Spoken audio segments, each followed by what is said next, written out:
வணக்கம். நான் மனோபாலா. 2011ஆம் ஆண்டுக்கான சிறந்த நகைச்சுவை நடிகனுக்கான தேர்வில் நான் செலக்ட் ஆகியிருக்கேன்.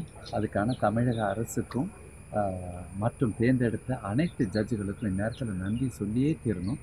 நன்றிகள்.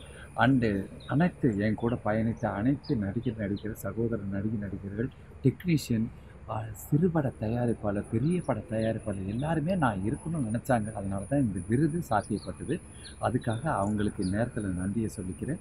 அது மட்டும் இல்லாமல் எனக்கு முக்கியமான ஒரு விஷயம் என்ன தெரியுமா? நடிகர் சங்கத்தில் தலைவர் முதல் துணைத் தலைவர் முதல் நிர்வாகிகளை, அதாவது செயற்குழு உறுப்பினர் பல பேர் இருக்காங்க. அவங்களுக்கும் இந்த விருது நிறைய பேருக்கு விருது கிடச்சிருக்குது. அதுக்காக இந்த நேரத்தில் சந்தோஷமும், தேர்ந்தெடுத்த அனைத்து ஜட்ஜுகளுக்கும் வாழ்த்துக்களும் நன்றிகளும் அதுதான் சொல்லிக்கணும்னு நினைக்கிறேன். முக்கியமாக சொல்லப்போனால் தமிழக அரசு, அதை சார்ந்த நிர்வாகம், அதை சார்ந்த ஜட்ஜஸ் அனைத்து பேர்களுக்கும் இந்நேரத்தில் நன்றியும் வாழ்த்துக்களும். நன்றி, வணக்கம். நான் உங்கள் மனோபாலா.